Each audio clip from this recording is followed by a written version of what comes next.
MyMath, diálogo de chatbot, árbol de decisión, flujograma o diálogo inteligente.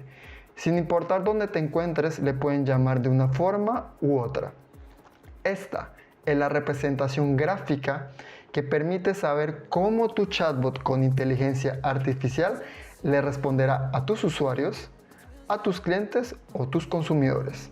Si tu empresa aún tiene diálogos imprecisos, incoherentes o no tiene sentido, tranquilo.